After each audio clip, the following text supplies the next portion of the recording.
My name is Google. I handle partner marketing for Freshworks in India as mentioned. It's a pleasure to come here in Pune in front of CIOs. Thank you so much for taking time on a Friday evening. I just wanted to set up a little bit of context before we start off with the presentations, right? We'll walk you through a little bit of what software we have made on the CX side of things, your customer experience side does. Then we have a small presentation on the EX side, your IT service management. And we've made a lot of strides in the AI space recently. So we'll also talk about what we're doing in AI, and then we'll break for networking. So we've combined a little bit of demos with presentations. So I promise we'll try to make it fun, so we won't bore you. But before we get started on that, I need to give you a little bit of context around Freshworks. Who's here is a fan of Formula 1 racing? Anyone? Alright, few of you. Anyone? Others? Have you seen a Formula 1 race? Alright, awesome. So Formula 1 race is one of my favorite sports. And the best part of that sport for me is the pit stop. It's very exciting for me how this team comes together, to refuel the car, to make minor repairs, to change the tires and all of that. So fans out there, I'm going to do like a quick question. Let's see if you have the answer. What's the world record for the fastest pit stop in Formula 1? Any guesses? Anyone? 10 seconds? Anyone else? 1.2 seconds? 1.3. You got it right. So 1.3 seconds. Just imagine if you take a deep breath. That's about a couple of seconds, right? So that's how quick, if you think of it, take a moment.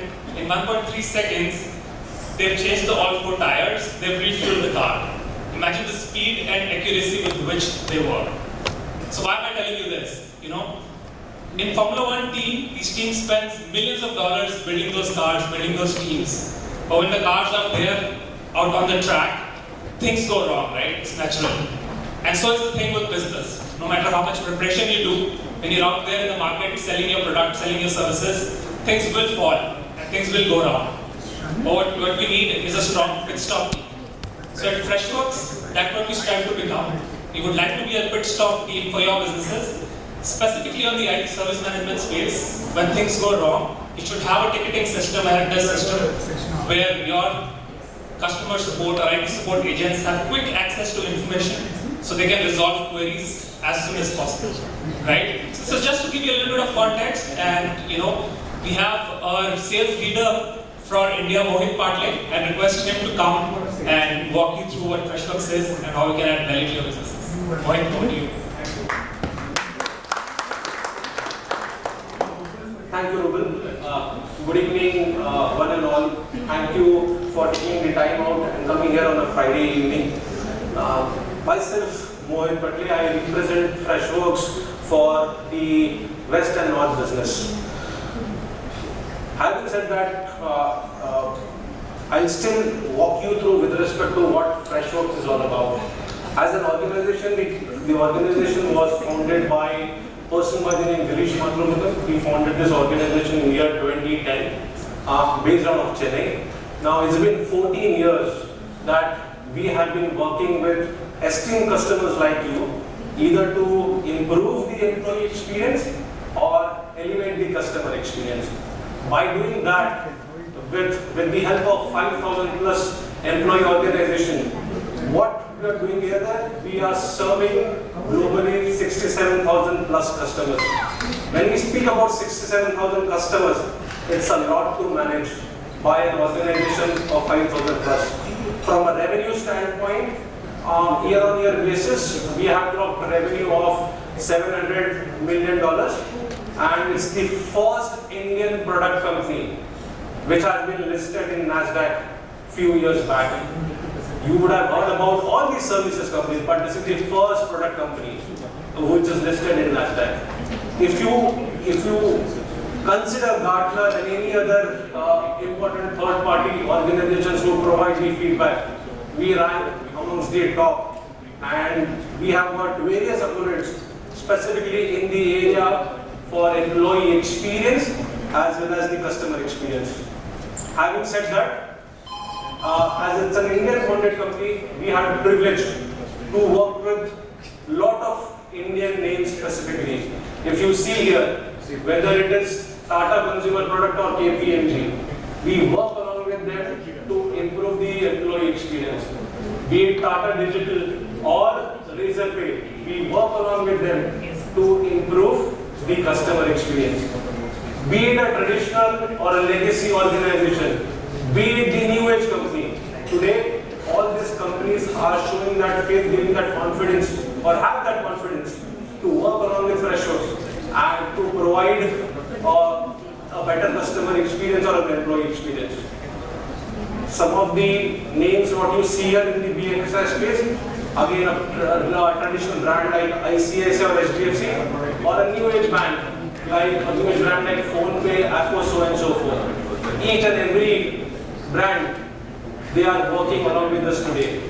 Some of the names in the manufacturing space, Pune has a lot of manufacturing companies over here.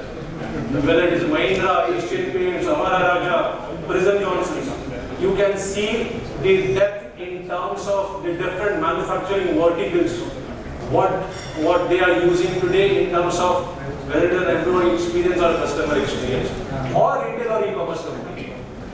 So if you see overall, any and every industry vertical across the organization and the country, they have shown that trust on Freshworks so that we can help them in terms of providing or elevating that experience. Some of the global names for the reference, so whether it is Honda in the manufacturing side, whether it is Databricks from the ITS side, whether it is Mal from the media and entertainment. So this gives you a long list of customers. That's what transpires in terms of what we serve to 67,000 plus customers worldwide. To share more about what we do, when the organization was founded in the year 2010, it was founded with one motto: to provide a better customer experience. That time the product of the solution was called as Fresh Desk, and over a period of time it got evolved, not only in terms of providing a better customer experience but also an employee experience. We have four major pillars. The first pillar, what you see on the left, is where we started in the year 2010. It helps to provide a better customer service to your customer so that the agents can help in terms of reducing their time in resolving those tickets for the customer. Sales automation and marketing automation, this is nothing but the CRM or the marketing automation tool. If you have to provide the personalized campaign to your customer or have a complete 360-degree view of your customer within your ecosystem, that's what this solution offers.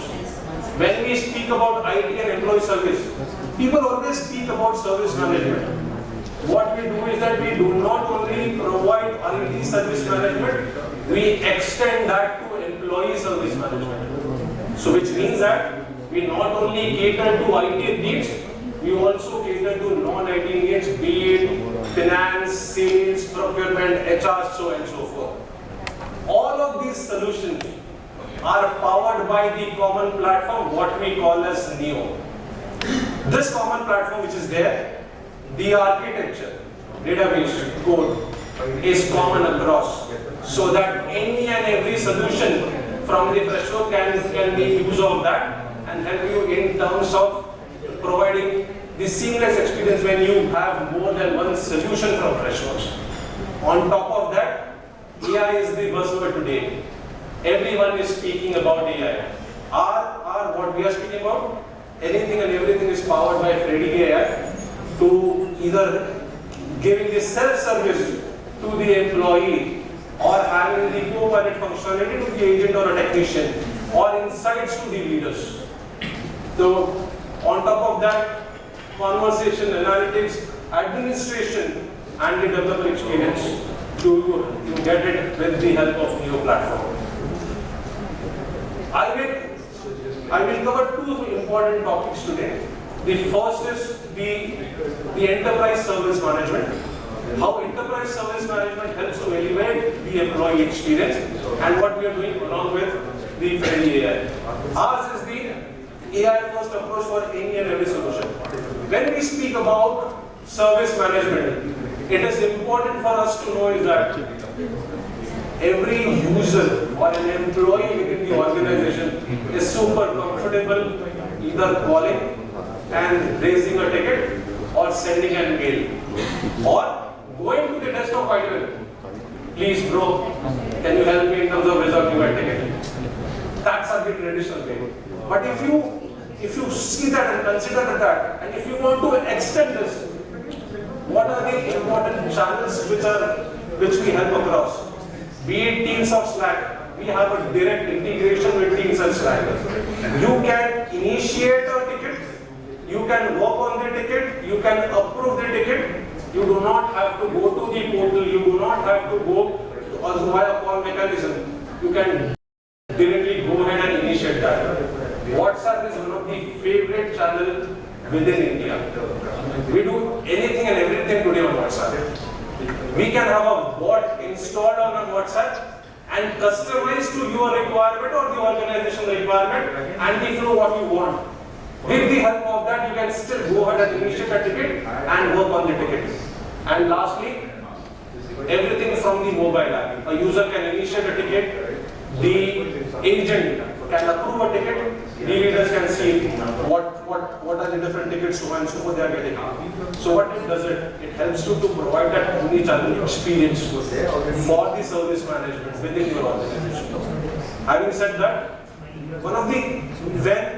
when you are trying to provide all this omni-channel experience, the most important aspect is, can I automate anything and everything? If you are not able to automate, then you are really not able to provide that self-service capability. And the best experience to an employee comes from this self-service functionality. So we help with the help of AI. We try to give as much self-service experience to the user who is going ahead and initiating a ticket.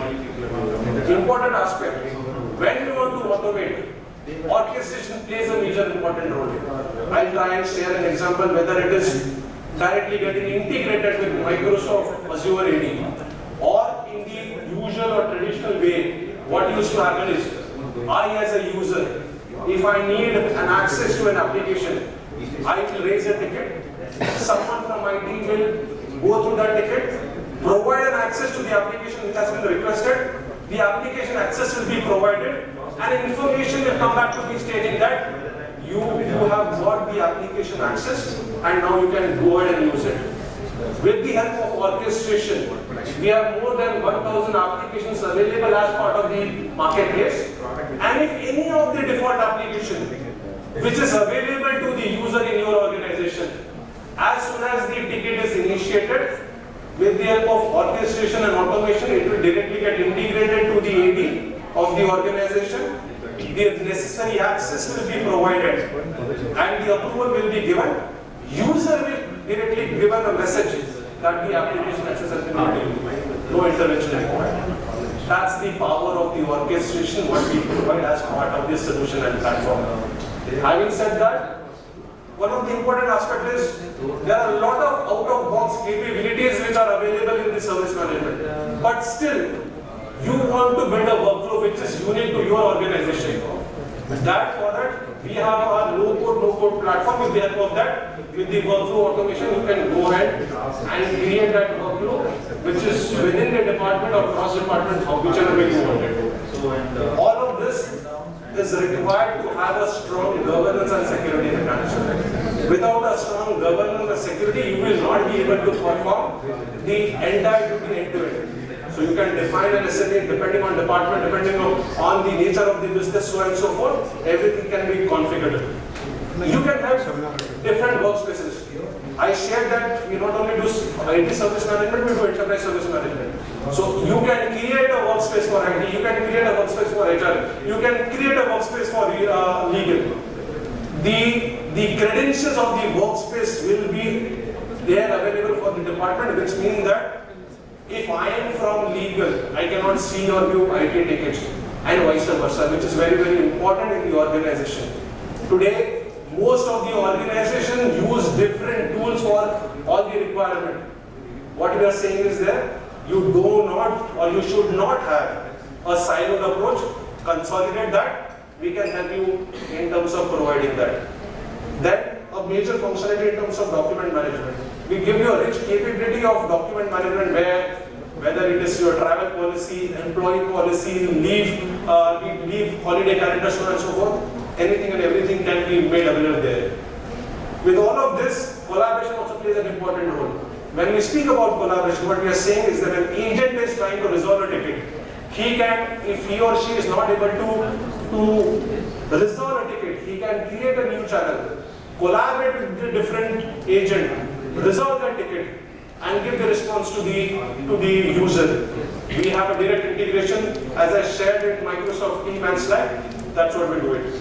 Finally, in terms of performance, be it insights to the leader, be it insights to the agent, be it a co-pilot functionality, so and so forth. All of this with the AI-powered analysis, we can help you provide that. All in all, this is what is our approach to provide enterprise-wide service management capability. What it does in terms of improving the staff productivity, which is nothing but the agent. It helps to elevate the self-service experience of the user. It helps to deliver or give the insights to the leader to take that necessary action and reduce the cost. This is a classic example of Mahindra. They were using an on-prem solution. They had a lot of consultants externally who used to have queries in terms of self-service article. They wanted to generate articles, so and so forth. They were not able to do that. After moving to Freshworks and going ahead with Freddy, they are able to generate the solution article. They are able, with the help of Freddy Copilot, with the help of ticket summary generator. It helps you to give that concise information of the ticket, what the problem was, what the challenges were, what the steps taken, so and so forth. So today, 1,000 plus agents or the IT technicians within Mahindra are using the Fresh service solution and help in terms of offering or elevating the employee experience. Next, I'll speak about the Freshworks customer service suite. When we speak about customer service suite, the important aspect is, in today's generation, a customer can reach you by any channel. I can reach you via email, I can reach you via phone call, I can reach you via social media channel, I can reach you via WhatsApp, so and so forth. At any given point in time, when I'm trying to reach via any of the mechanism, if I'm on the port or I'm having a discussion with the chatbot, is my self-service capability enough to give an answer to the customer so that the resolution is given there and there itself? That's what we do in terms of giving that capability of the self-service and having that faster resolution. When we speak about the agent with tons of tickets, tons of requests coming in and tons of requests coming in from different channels, it's a tough task for an agent in terms of to prioritize, not only to prioritize, in terms of giving that quicker resolution. We help to collate that, consolidate that, and for him to take the decision, and which helps in terms of improving the productivity. For leader can then understand what are the different types of tickets which are getting, where they need to improve more in terms of providing that or elevating the customer experience. That is available with the solution is there. And for the admin, is it easy to use? Is it easy to configure? Is it easy to maintain? That is what admins look out at any given point in time. That's what we provide in terms of providing that admin experience to the admin users. And all of these are powered by the GenAI capabilities. PhonePe is a classic case or example where customer service suite is used extensively. Most of us in the room today use PhonePe or channels like that. They have 300 million plus customers. You will be surprised to know that on daily basis, we are getting, our PhonePe is getting 80,000 to 90,000 tickets daily basis. Out of those 80 to 90,000 tickets which are there, 80% of the tickets are deflected with the help of self-service, which means that it does not require a customer service executive's involvement. 85% are handled through automation. This is what we are delivering in terms of the volume and the experience, which helps them not only to improve the CSAT, but also provide a better customer experience. When we speak about, I have been speaking about GenAI, it's not only me. Everyone from your organization is speaking about GenAI. Your CEO, board of directors is asking to CEO is asking to CIO is asking to team members. What is that use case you are going to deliver for our business on GenAI? Everybody in the IT space today is using GenAI, be it ChatGPT or any other GenAI model.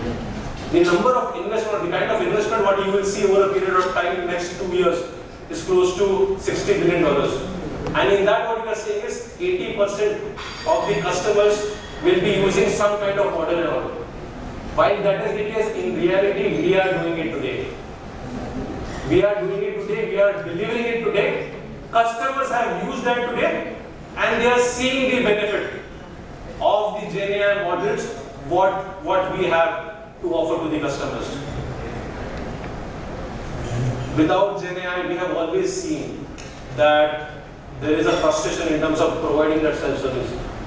As well as we have ourselves seen, there are issues in terms of the agent's time, performance issues, so on and so forth.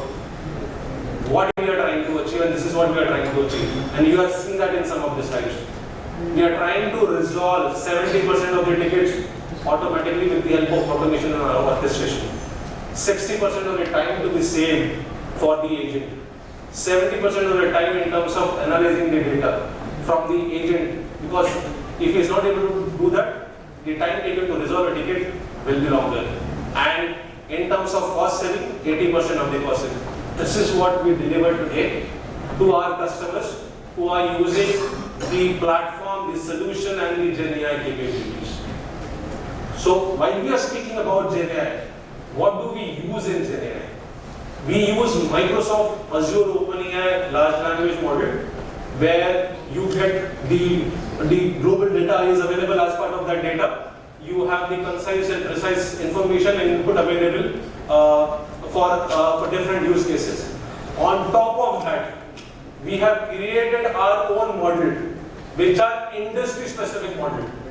Those industry-specific models give the precise input, insights, self-service mechanism for that particular industry vertical. When it gets deployed to your organization, not only about that industry-specific model, it will learn over a period of time in terms of what you are doing today in your organization and will provide that bespoke suggestions to help improve one or the all capabilities which GenAI has to offer. If I have to speak about AI, Freshworks has started investing in AI from year 2018. Why? So it's not that we have started investing in AI from the time ChatGPT has become so successful or popular. There was ChatGPT 2, there was ChatGPT, the earlier versions, so on and so forth. We have started working along with them right from start, and the different AI models. We are working and we have been delivering those AI-enabled capabilities as part of our solution right from year 2018. If you see what is the future available for us, this is the kind of innovation what we want to bring in. This is not the list altogether. These are some of the feature functionality across all the feature and functionalities what we want to offer, which is available in the roadmap. So, be it to improve self-service capability of the user, be it to improve the co-pilot with the help of co-pilot, the agent productivity, or with the help of insights, any and every information available to the leaders. We are innovating in every space, not only with incremental feature functionality on the platform and solution, but also how it gets tied up with any and every GenAI capabilities for that solution. Because of all of this, one of the important questions what you may have in your mind, that why are customers choosing Freshworks? Some of the pointers which I would like to say is that a simple user interface, orchestration and automation what we bring on the table, the number of integrations which are available as part of the marketplace, The innovation what we are driving as part of the product solution as well as the platform. The simple and easy implementation, and you do not need army of people to manage this. One of the major important problem for most of these software stack is you need army of people. That is not required. As well as a better ROI and adoption in the customer organization. This is what I wanted to cover. Thank you so much. Thanks for taking the time out. We would love to partner with you, love to engage with you, so that we can work with you either to improve your employee experience or elevate the customer experience. Thank you so much. Have a good evening.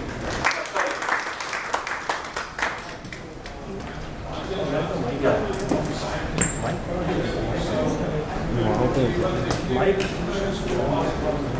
Yeah. So I just want to know one thing, what is your differentiator with the service delivery? That's the major competitor and the other time you have. Another thing, because we propose this kind of solutions. We propose all this kind of solutions.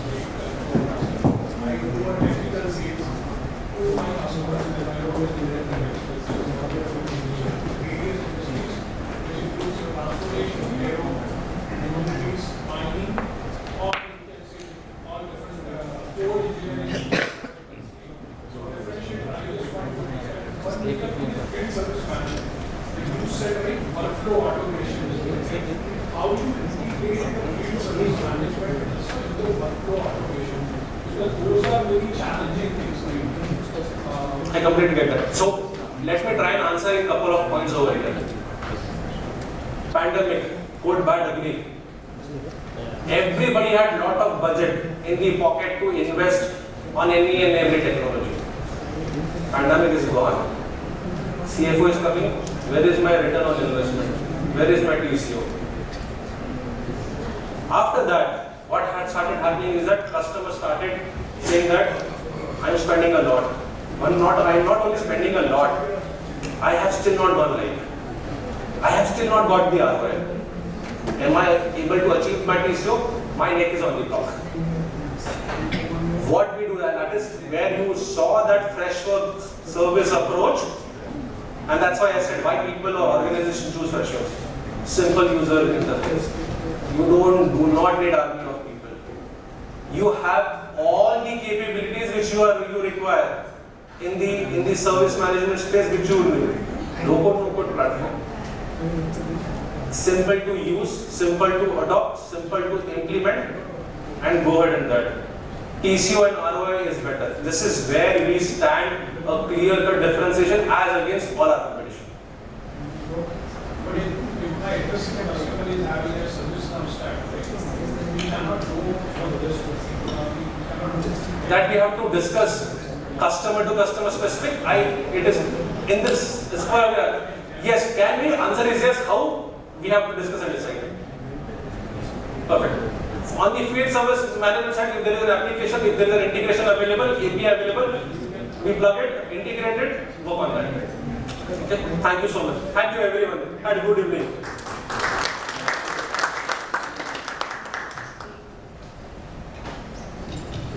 Thank you so much, Mohit, for an extensive introduction. I think very nicely done, and obviously, it's important for the CIOs in the audience to know what Freshworks does and how we can add value. And thank you so much for all the persons. We'll now move to the CX side of things. We have a very exciting demo lined up for you. We will showcase how your customer support team can use our software through a demo. And I'm not going to spill the beans, and Shani has a very interesting demo lined up for you. So over to you, Shani.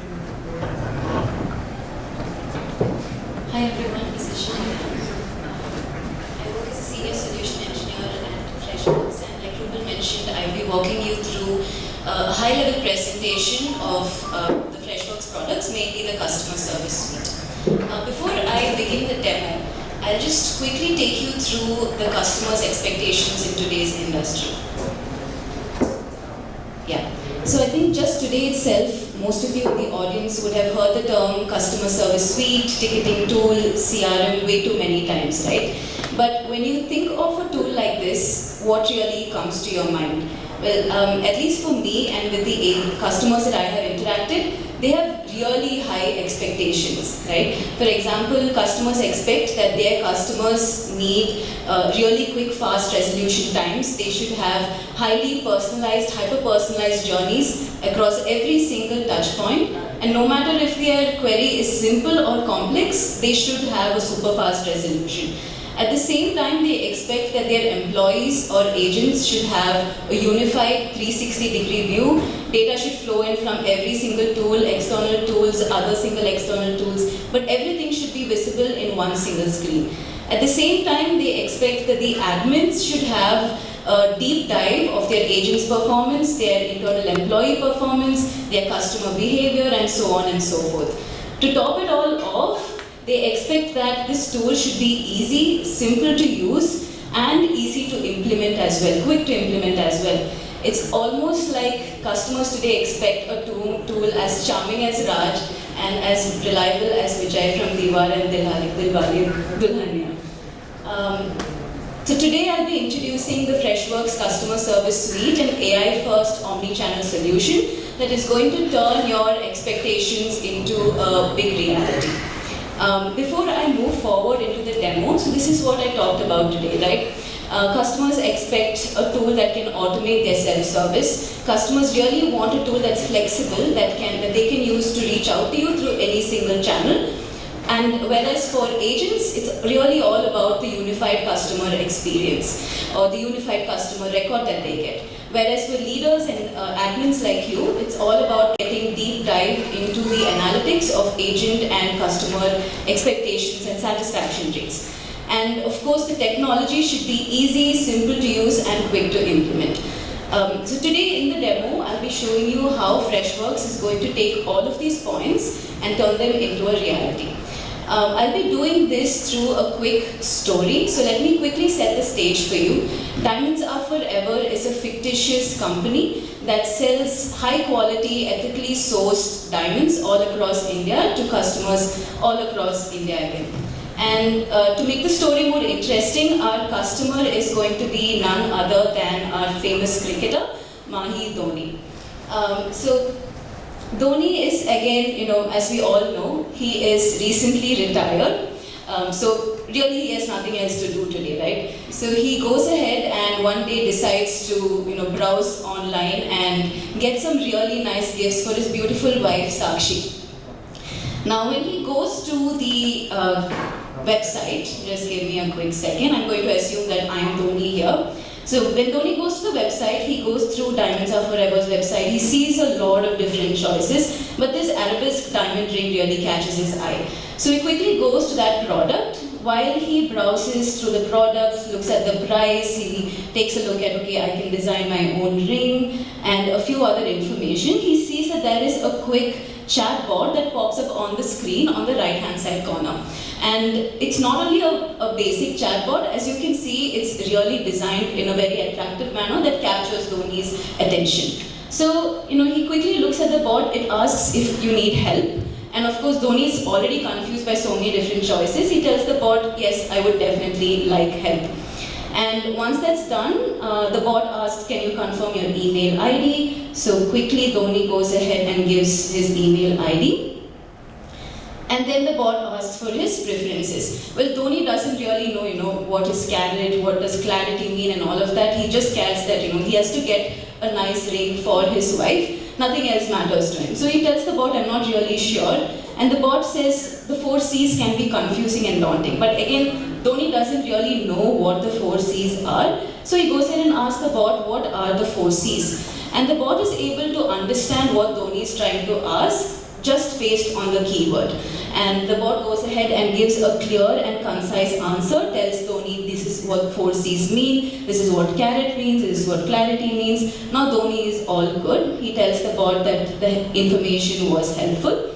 But after reading through all of that, Dhoni realized that he doesn't really care about the color or the clarity. All Dhoni cares about is just how heavy the diamond is. So he tells the bot that I really only care about the carrot, and tells the bot again I want to go for the highest carat diamond. No other preferences for Dhoni. gives every single preference, and the bot, what it does is it quickly curates a filtered list of every single diamond that it thinks that Dhoni will like. So as you can see, it has already created a list from the multiple different choices that Dhoni had from the website. Now again, Dhoni goes back and tells the bot that he likes the arabesque diamond ring, but while he was about to click on the I'm interested button, he gets a call from Suresh Raina. Suresh Raina apparently has just finished the test match in Pune and he's very tired and very hungry, so he needs help from Dhoni to find the best vada pav place in Pune. So unfortunately, he has to drop off and go and help Raina to find the best vada pav.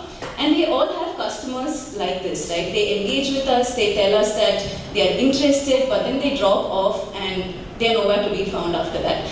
But this is where Freshworks again comes in. Dhoni gets a quick WhatsApp message after a couple of hours telling him that, hey, we noticed that you were on the website but you didn't purchase anything. Would you like to go ahead and book an in-store appointment with us so that you can get a beautiful ring for your wife?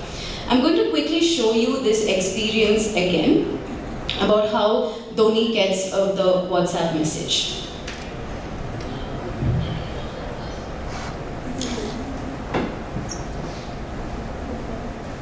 Okay. Internet is a little slow, I guess. Devo gods are not with me here today. Okay. Alright. Yeah, so as you can see, Dhoni gets a WhatsApp message from Freshworks, tells that we would like you to come for an in-store appointment. Dhoni is obviously interested, clicks on book an appointment, and he wants it to be in person. So all of this is happening through the bot. That is the highlight here, right? Dhoni is in Mumbai, he quickly chooses the Mumbai option, and based on his location, the bot again says we have consultation and service. He obviously goes for the consultation. And again, based on the time and the dates that are available, the bot itself tells Dhoni that these are the dates that we have and these are the times that we have available. He chooses 23rd April and 10 a.m. And once all of his preferences are given, the bot again does not leave it there. It summarizes the entire conversation and tells Dhoni that this is the date and this is the time that you have chosen. So what we saw here right now is that Dhoni didn't really have to go through different channels or didn't have to even interact with the live agent to get his appointment fixed. Everything happened through the bot itself, right? Just a second. Hello. Yes, Yeah. Alright. So again, like I mentioned, a quick recap of what we saw here. Dhoni didn't really need to talk to an agent. All he needed was to talk to the bot. Right from the moment he had an idea of, I want to get a beautiful diamond ring for my wife, until the appointment, everything was done just through the bot and there was no involvement of a live agent. Now just a quick side note, our solution does not only support web bots and WhatsApp bots, we have integrations with every single channel out there like Instagram, Facebook, Line, Google Business Messages. All of these channels can easily be integrated with our tool. Now, moving on with the story, our next persona is Mukesh. He is the store manager. So the next day, Dhoni comes in to the store, but before that, Mukesh gets assigned to the chat that Dhoni has initiated. And this will be the chat. Now, as you can see again, Dhoni or Mukesh is able to see all the single chats that Dhoni has again initiated, right from the website chat and to the WhatsApp chat that he's currently looking at. Now, if you notice again, Mukesh doesn't really have to read through the entire conversation. The bot itself gives a summary of this is when Dhoni has booked an appointment, this is the product that he's interested in. Everything is neatly summarized for him.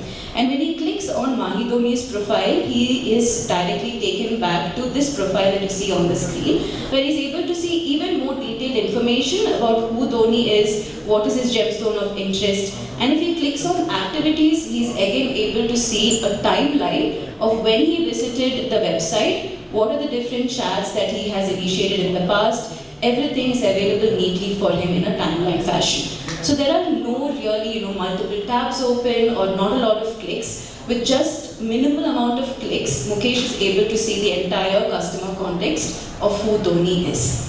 Now, once Mukesh knows that okay, this Mahi is going to come tomorrow, he's going to quickly draft an email to Dhoni reminding him that your appointment is going to be tomorrow at this specific time. So he drafts this email. Before he sends it out, he uses the AI to make the entire email sound more catchy and urgent. So he just highlights the entire content, clicks on enhance tone, hits on the catchy section over there, and the AI gives him 3 different options of the entire email rephrased into a catchy tone. So it just takes a quick click, right? You can make it sound professional, friendly, urgent, whatever it is, just takes a quick click and the entire thing is rephrased for you. Now Mukesh just hits on send and the email is sent to Dhoni. And Dhoni comes the next day, he gets the ring for his wife, he's now a happy customer, and Mukesh was able to provide this experience because he had the 360-degree view. So again, a quick recap of Mukesh's experience is we were able to provide the good thorough experience to Dhoni because Mukesh had a 360-degree view. If he didn't really have a good idea of who Dhoni is or what product he's interested in, he would not really been able to provide that good experience for Dhoni.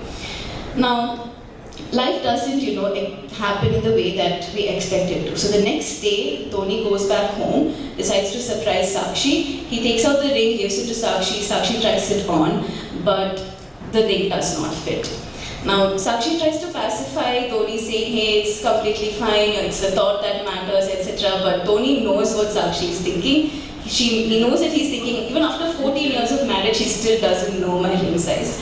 Dhoni knows that there's definitely going to be a problem. So, very anxious Dhoni types out an email to the Diamonds Are Forever support team and tells them that, hey, I'm very anxious, I really need a quick resize as soon as possible. So as you can see just from the content of the email, it is a very anxious email that's going out to the customer support team.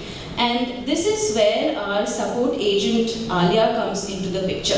Now Alia receives this email from Dhoni, and again, just like Mukesh, Alia is able to see the entire history of Dhoni. Right? She's able to see right from the beginning of when he initiated a chat from the website, from the WhatsApp message to the email that he sent. He gets a quick customer context. And again, when she clicks on Dhoni's profile, she's redirected back to this screen over here, where she's again able to see which product Dhoni was interested in, and so on and so forth.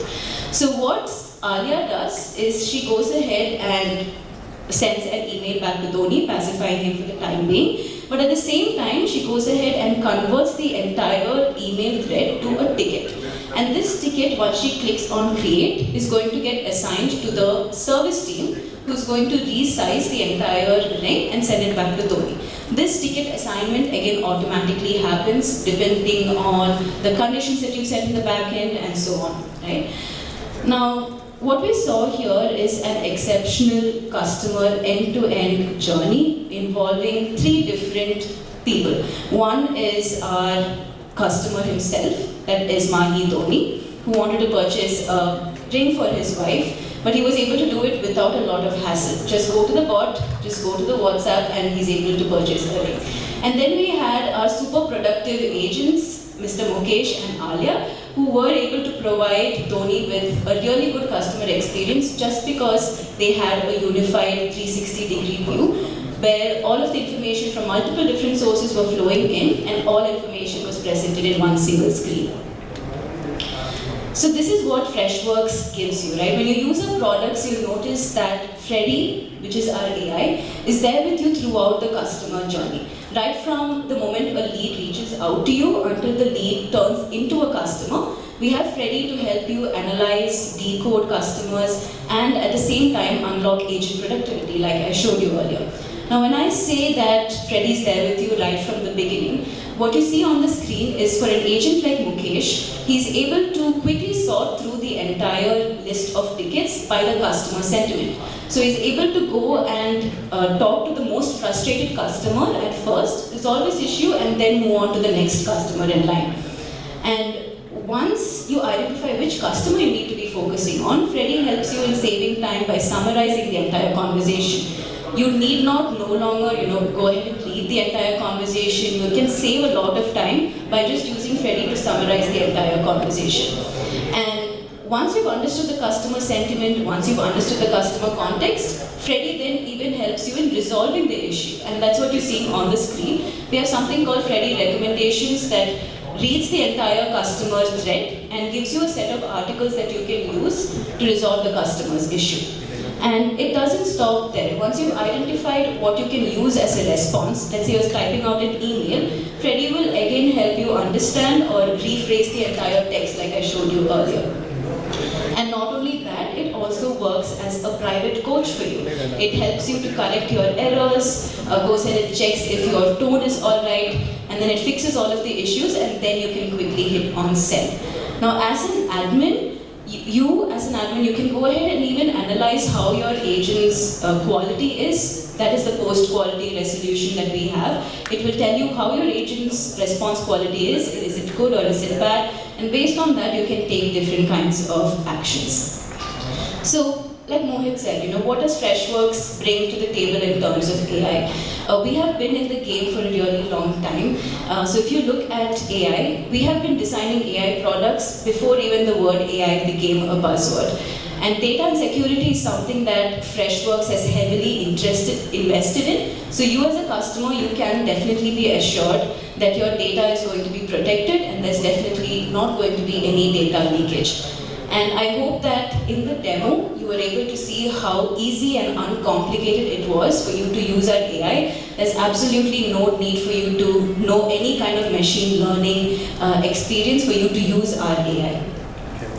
So that's what I talked about, right? Enhanced security, flexibility, continuous enhancement, and of course, competitive pricing. Our AI is just $29 per agent, which is 50% lower than our nearest competition.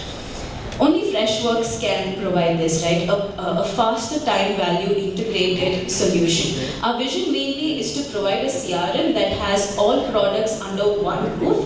That will again make it easier to use and easier for us to support as well. In essence, we help you to empower your agents so that they can go ahead and create meaningful conversations with your customers, helping you truly become customer-centric. And just to summarize, these are a few of the customers that we have in India.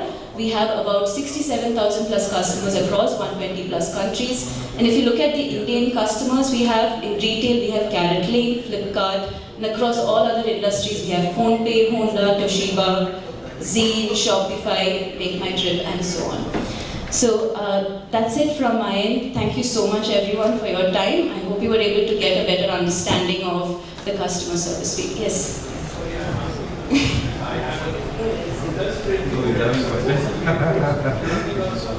Oh yes, we do have, yes. Yes. Might be the bot is not having that offers of the feature very close to the agent or reinforcement running. Yes. If the data obviously probably next time that question will come. Definitely the provider. Definitely. That is Yeah. an important aspect, right? Definitely, yes. Consistently learning is very important. Definitely, yes. That is something that is there across all of our products. In fact, with every single AI that you use, there's a thumbs up and a thumbs down that you can give as an agent, which again goes into the feedback loop and we again reinforce learning. Yes, we do have Freddy AI analytics as well. Yes, so if you noticed, we have something called as the post-quality resolution that I showed you, which is again for every individual chat, but that again comes as a report. So you'll be able to see on an overall level, the AI will tell you how the response of your agents are. Is it good or is it bad, and is it trending? All of that is available. Yes, one of the services that we're using is Azure.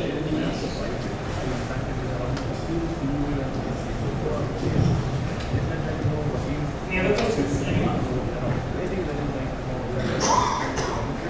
Anyway, have a common Q&A session in the end as well. We have plus any other questions. Are they good? Okay. Yeah, I was saying that we'll have formal Q&A session in the end as well. So if you have more questions, happy to answer that. Thank you so much, Shania. Amazing story of Dhoni. A big round of applause for her. Reminds me of a study that I was reading in terms of situations where people get angry. So I'm going to throw another quiz at you. Let's see if one of you can get it. So the top was situation where people get angry is when you're in a traffic jam, right? You're in a big jam, you're getting late for something. So there's a research that some university did, and they were listing out the top reasons in what situations people get angry. And the top was traffic. Obviously, we've all been in that situation. What stood out to me was the second top reason. Any guesses? Second top reason when people get angry. What are those situations that you guys are angry? Could be in the office, could be at home. Customer service? Anything else? Standing in a queue, that's a good one. Any other guesses? Sorry? Spam calls. So call, very close to call. So the second situation that they said most people get angry is when somebody puts you on hold. You know, you talk to someone and more often than not, a customer support representative, and they say, sir, ma'am, can I put you on hold? So apparently that's the second most reason where people get angry. So just relating that back to Freshworks story, you know, our company started about 14 years ago when Girish Mathrubootham, who was our CEO and now our executive chairman, he ordered a TV which arrived broken, right? And he wanted to replace that. And the experience that he had with the customer support executive to replace that TV, was so terrible that he decided that how can we solve this challenge? And that's where the idea of Freshworks came up, to create like a system of customer support executive where these representatives have access to all the information, all the data, and as Shania showed you, on different platforms, so you can address your customer queries, quickly and abruptly, right? So that's how Freshworks grew up, and then, a couple of years ago we listed ourselves on NASDAQ, and there's no looking back from there.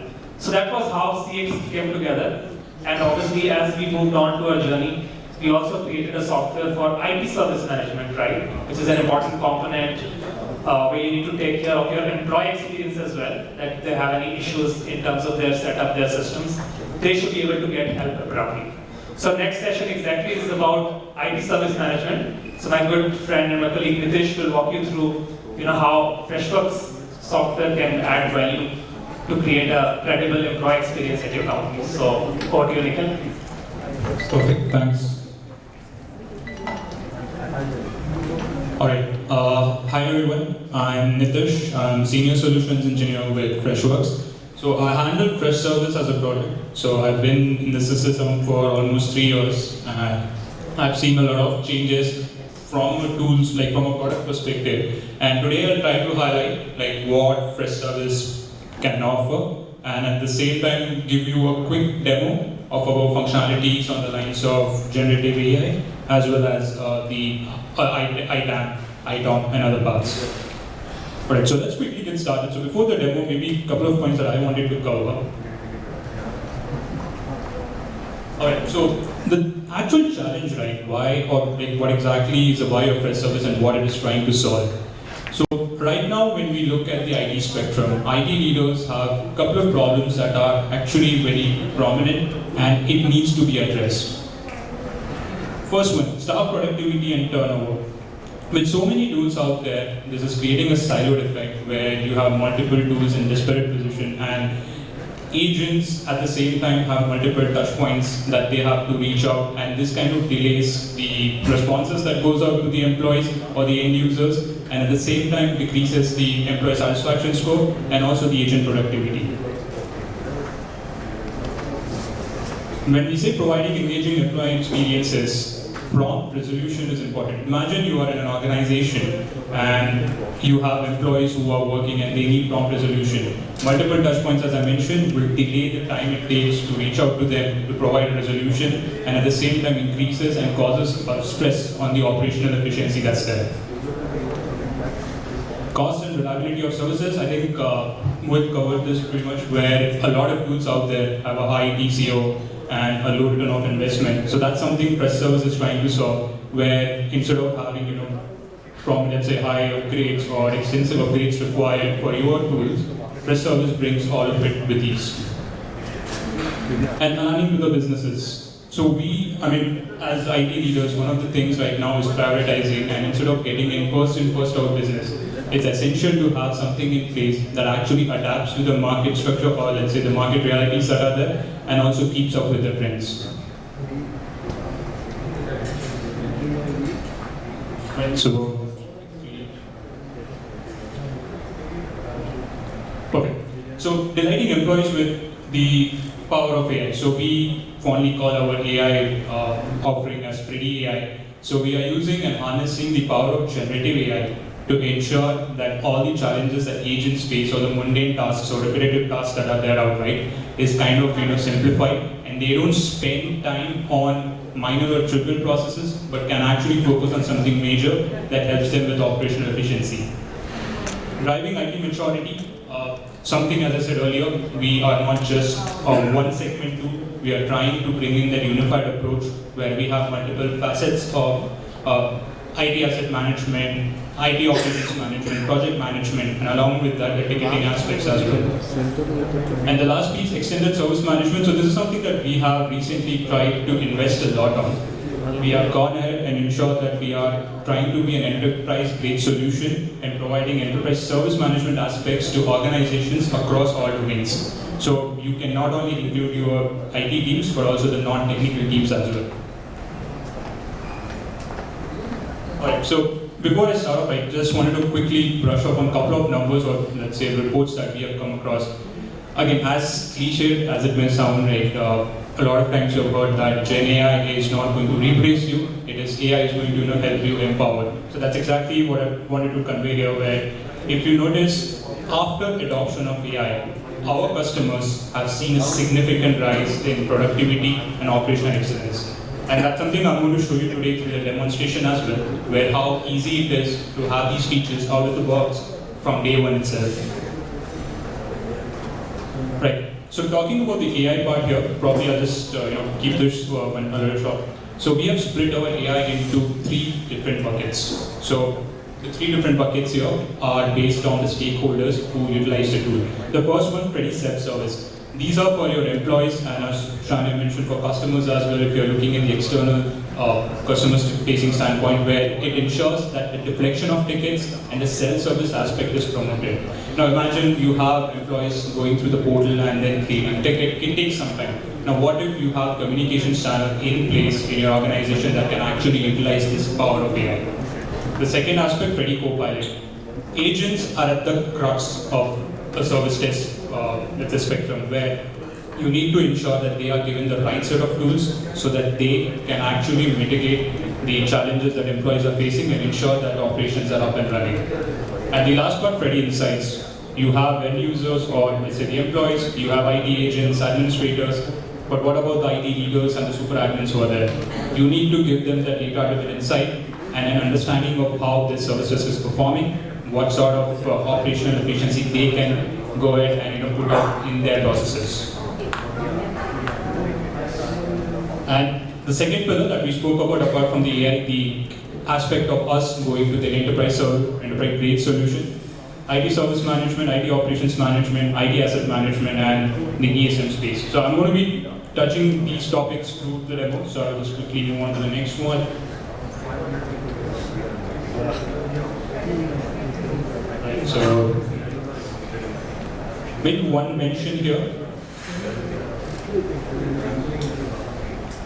I guess I have to practice with this. So we have business teams here. So this is exactly the aspect of including non-technical teams that I mentioned earlier. This ensures that you have all the teams inside your organization inside one single umbrella. So you have a unified solution where you don't have multiple tools in your tech stack, but just one combined tool that has everyone inside under one umbrella. And just to give you a quick example, right?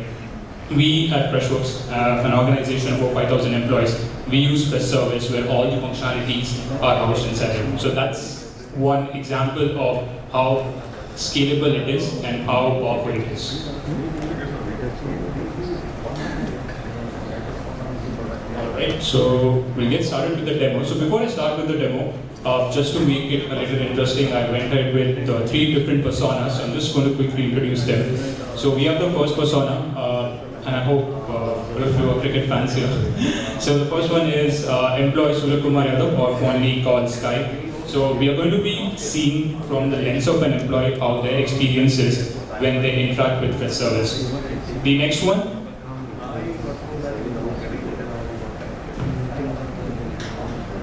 So So the next one here is agent trust-free. So we are going to be seeing how the agent can go ahead and utilize Freshservice to deliver quick resolutions, how they can efficiently work on tickets, and at the same time they are able to provide a satisfactory response and resolution to their employees.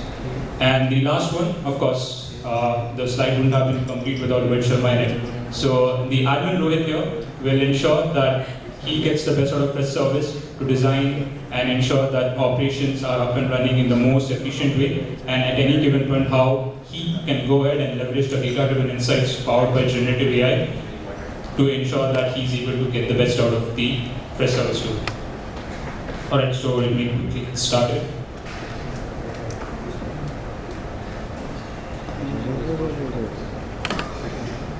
Perfect. So the first part that I wanted to start off here is the employee experience. Now, a lot of times employees have so many queries, and as I said, right, it takes a lot of time for them to reach out to agents and again wait for responses. Now, what if I tell you that one of the key pillars or key factors that actually help in this segment is the self-service aspect? So that's what we are trying to promote as well as fuel using the generative AI. So I'll quickly take you through a demonstration. So we have Surya Kumar Yadav, who is again having some issues with his laptop. So he is getting pop-ups regarding his new Mac Sonoma update. So we will see how he interacts with Freddy here to go ahead and get a resolution. So he goes and puts a prompt here. Now Freddy has this powerful capability where it leverages your knowledge base section and goes ahead and provides a crisp response. So if you have multiple articles, it will go through and it will comb a summarized answer to ensure that it is giving the right answer. Now in this case, all Sky had to do was just put the prompt inside the channel and he gets a response here.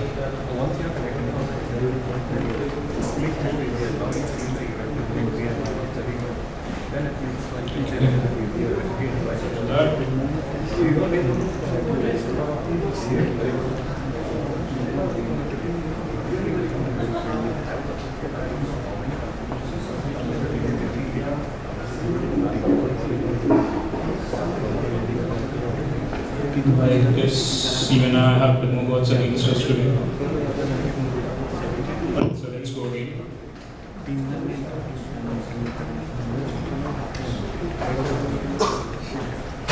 Until this loads, so this is going to, as I said, go through the knowledge base section, provide the responses, and at the same time, this will also ensure if there are multiple articles and if Freddy is not confident, it is going to go ahead and probe further as well. Here, there we go.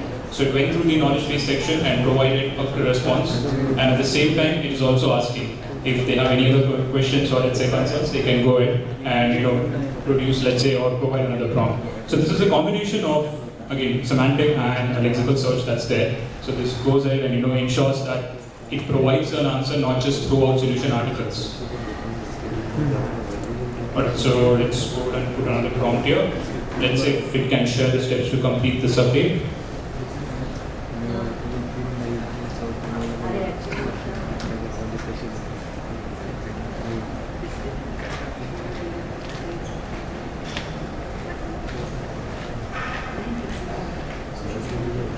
I think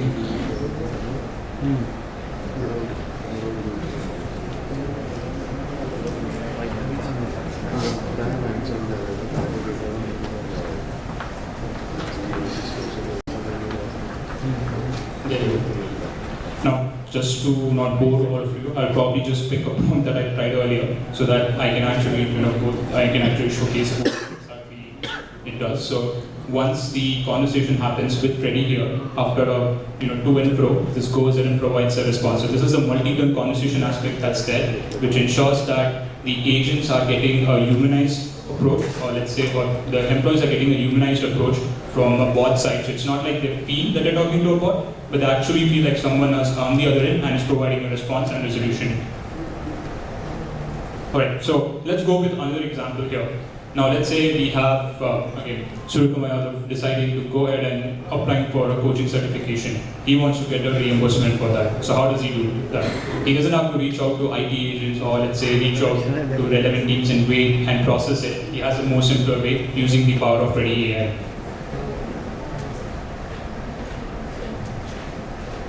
Now once he does, now this is where I want to highlight the formless conversation aspect that we have, where it will go ahead and take the service catalog that's there and provide the details to the employee, and instead of asking them to fill relevant or let's say the repetitive details that are already there in the system, it will just pick them and ask the ones that are required.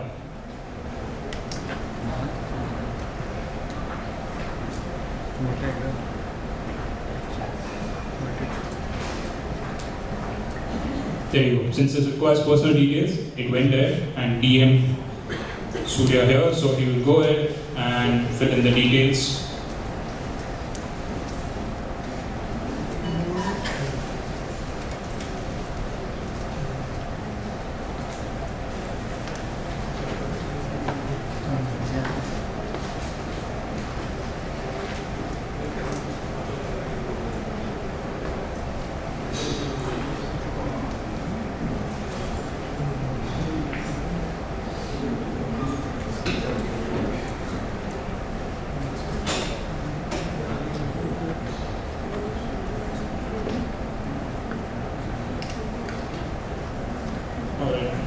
This is not what I expected, but I was prepared for this. So I can go ahead and show you the previous prompt that I was trying here. So let's go with this. There you go. So here I went ahead and put the prompts. So I always knew some internet issues keep happening when I give it for some reason. So here, as you can see, it went ahead and asked what sort of what's the purpose of the entire the reimbursement process, and then it is working. So Surya puts the details that are required, and based on that, it creates a service request. So the employee doesn't need to even go to the platform, any other platform, but just from Slack or MS Teams, they can leverage the power of Redington. So this is what I wanted to cover with respect to the self-service aspect and how it is from the lens of an employee. Now let me quickly take you through how Agent Jaspreet goes ahead and resolves tickets using the AI capabilities, and at the same time, what other functionalities he has in store for him. Alright, so let's quickly assume that Surya again is facing issues with his laptop, and maybe he wanted just to go ahead and create a ticket, and he wanted an agent to intervene. So here we have a ticket created by Surya where he has mentioned laptop is not working, and he's provided a description. Now the first thing here that Freddy gives you is similar tickets. So basically you have a reference point that will help you understand how, or let's say past tickets that have been there, and on top of it, this also tells you all the conversations that has happened even without leaving that ticket page.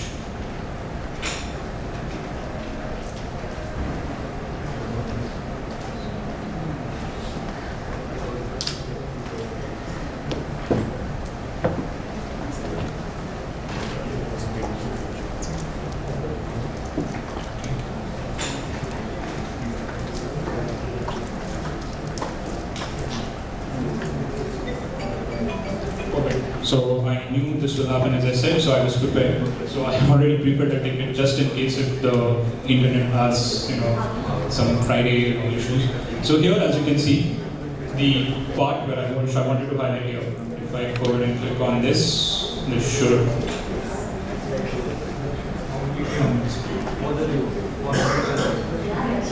Okay, so till the time it loads again.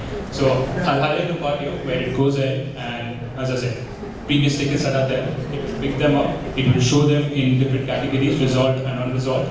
And here, the best part or the key part that I wanted to actually highlight is if I go to the resolved tickets and if I pick a ticket which was solved earlier, I don't even have to spend time on actually going ahead and deciding or let's say trying to understand what solution I have to provide, what is the process and all of it. Because there's already an option for agents to add a root cause analysis which is powered by Freddy AI. So it captures all the conversation that is there on your ticket and understands and creates an RCA in the template, in a standardized template. So this helps them actually, skim through what has happened, and at the same time, if they want to get further reference, they have the conversations as well, which are logged into the ticket available to them. Now here, the other part that I wanted to highlight is, if I go back, let's say you get something new and you want to decide what response you want to send. So here, Jaspreet will have the Freddy AI again coming to the rescue. So based on the knowledge base section that's there, it will go ahead and curate a response.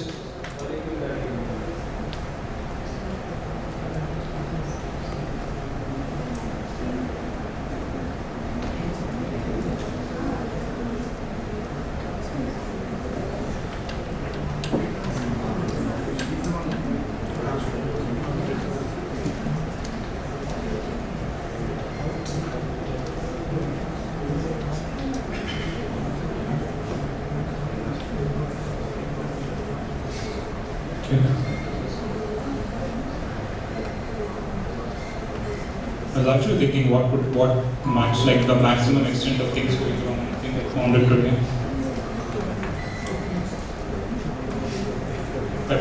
So I don't want to let the internet issue spoil this. So I'll probably go ahead and talk about other things here. The aspect of summarizing something is also there. So imagine you get an agent just needs to loop in admin Rohit. And instead of Rohit going through all the conversations, he has a ticket summary generator that actually does the job. Now I want to highlight one more thing here. When we talk about the cross collaboration and the communication across platforms, Freshservice has this functionality where you can push the ticket details onto your MS Teams or Slack channel. And not just that, you can bring in those conversations as well and add it to the ticket. So imagine the gap that's there, right, between different teams when they're communicating. That's something that's bridged here. Let's see if the internet calls are in my favor today for this one. Alright, not bad. Okay. So yeah, and this is something that gets regenerated, so you don't have to do this like one single time. As conversations get appended, you have that option here. Perfect. So moving on from the GenAI piece, I want to talk about the IT asset management side of things. Now, one thing that we do in the service is bind the ticketing and the asset pieces together, or the modules together. So this brings two different, let's say, segments into one unified solution. So you don't have that swivel chair effect where you open the ticket page in one column and then go ahead and view asset details on another. So here, I want to show you the capabilities that we have. Now, by default, you have native options that you can leverage and bring all your asset details onto Freshservice and periodically update them. So you have a track of how your CMDB process is. And recently, we also had a Device 42 acquisition that ensures that now not just the standard asset management practices are followed, but you can also leverage an advanced asset management capabilities as well. Now here, Agent Just Speak can see what is the specification of the laptop. So employee studio doesn't have to provide details. He just has to tag the asset. All the details are there from just one click. He can view the dependency mapping, the softwares that are installed on it, and the component information. Now I can assure you the data is there. It's just that it's taking too long to do. Perfect.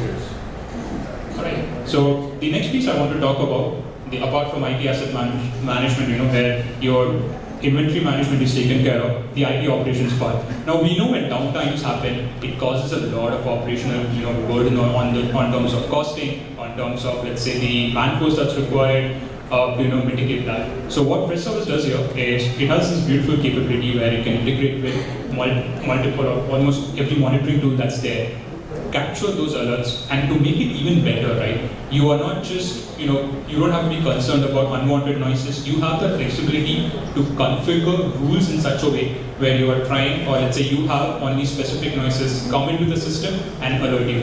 And to make it even better, imagine it's a Sunday evening and it's I think it was on Sunday when we had the T20 World Cup final. Imagine you're watching a World Cup final and a server goes crashing. You don't have to worry about it, someone notifying you. You have the inbuilt on-call management. You can notify agents across multiple channels. You can go and create escalation policies, and that makes the job of communicating across different channels a lot more simpler. And you also have the ability to track services. For example, if your server goes down, your email services are down, you don't have to notify everyone and then worry about those influx of tickets that come in. You have the option to communicate it across a status page that's there, and along with that, you can also provide email communication to all the users to notify them that there is something wrong, and you can avoid those influx of, let's say, the high flow of tickets coming in for that particular issue. Right. So this was Agent Just Speak. Now I want to quickly move on to the admin side of things before internet stops working here. Alright, so the first part that I want to cover is the reporting aspect. Now, from my experience across multiple regions, and this is something that internally when we went ahead and spoke to the customers who have been using Freshservice for over a lot of years, or 5 to 7 years, one thing that they've told and why they prefer Freshservice is its intuitive ability to create reports. Imagine as an admin, you want to track those data-driven insights. You don't need to hire a developer to run scripts for you. You don't need, at any given point, people who are skilled with some coding language to help you design those, clean and intuitive dashboards. You can do all of it by using the low-code functionality, or no-code functionality that I would say, by just dragging and dropping the icons. And here, just to show you, you have curated reports, and at the same time, you can go ahead and create your own reports and circulate it across your team as well. And probably we spoke a lot about intuitive UI, and why I want to stress on this is when you look at the UI aspect, it helps you ease the burden of the mundane work that agents do on a day-to-day basis. Imagine you take minutes, or let's say a lot of minutes to resolve a ticket. What if I tell you, when you have a clean UI, it just reduces the time by half. So that's what I'm going to show you today with just one quick example here. So we talk about automation a lot, and I want to really show this to all of you because this is something that's going to add a lot of value to any organization. Now, as I said, right, you don't need, okay, this is on me.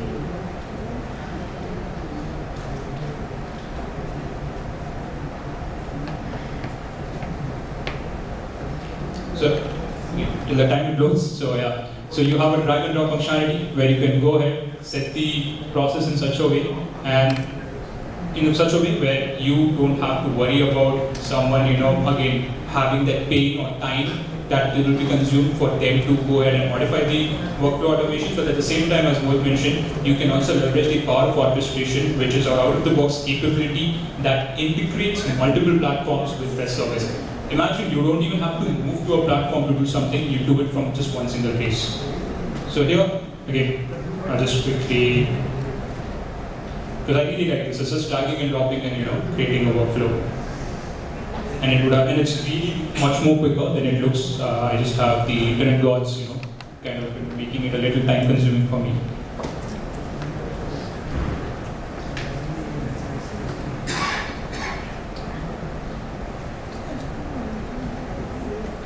Okay.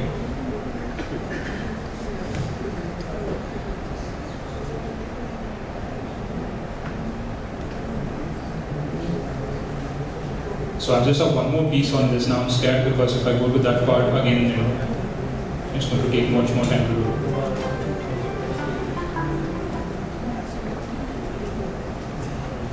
Alright. So I think we should load in the second attempt as per.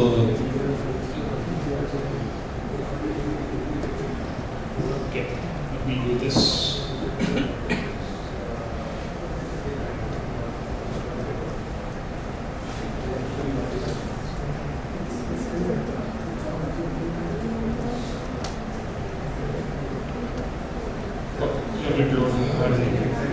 So I'll move on to the next part here. This is actually cool. I hope it doesn't fluctuate on this. So I spoke about workspaces here. Now, the aspect of bringing your non-technical teams along with IT has always been a challenge, and that's something that Freshservice will be able to solve now. You have the option of creating different silos where the IT team is not bothered by other teams stepping onto their roles with respect to configuration, and at the same time you also have the option of going ahead and having those specified workspaces siloed in such a way where only the necessary, or let's say the relevant people or the folks who are supposed to see those information and configurations are part of it and have visibility to it. So here, just to show you, you can create multiple workspaces, and just one example of it. So this was a use case that we have seen quite often where people want to ensure that tickets from, or let's say pertaining to other functionalities are not visible. So here, someone who is not part of the sales workspace, if they try to, go ahead and view that ticket, it will throw an error and will tell them that they don't have access to that page.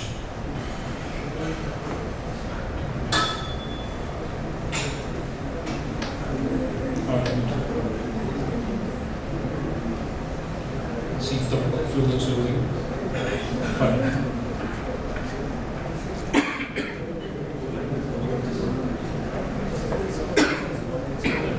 Yeah, I think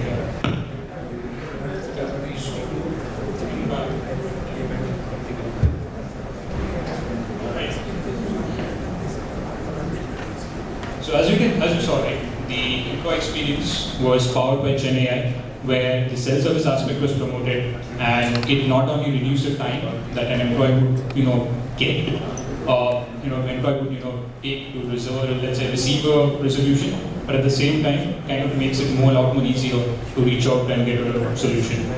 We saw how Agent to Speak was able to use Freshservice powered generative AI capabilities, and at the same time, the other functionalities that help them drive consistent performance at any given point.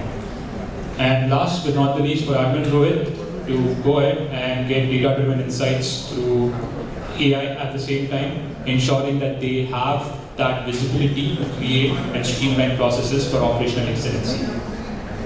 And yeah, so before I end, probably just one last piece I wanted to cover. The 8 points that we discussed earlier, this is how Freshservice is trying to make a difference here. You have a unified solution, which is having all your teams under one single roof. You have an intuitive UI that helps you create some complex processes in a much more simple and lucid way. You have no worries about upgrades or high total cost of ownership. And at the same time, the return of investment that you get on your spendings. And a couple of facts here. So I'll probably just get to the last slide. And this is few of our customers, logos that trust this service and have been using it for a very long time. All right, that's all from mine. Thank you so much for bearing with me with the internet issues.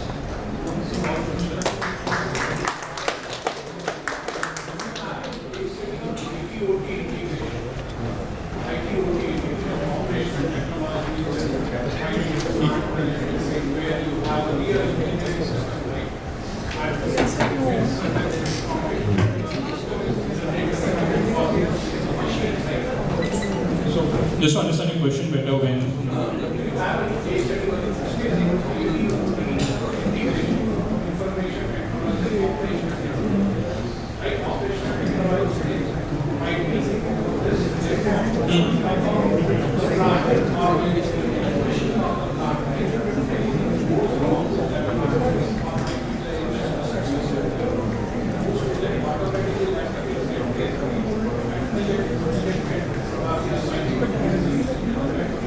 understood.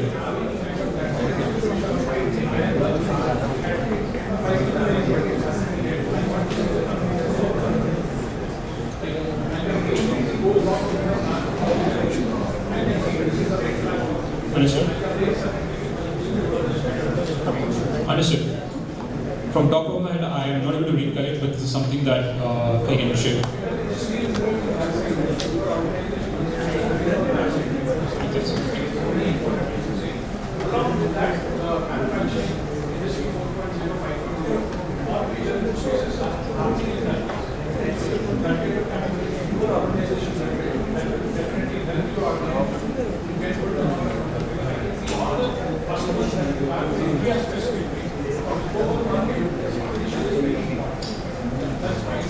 No, thank you.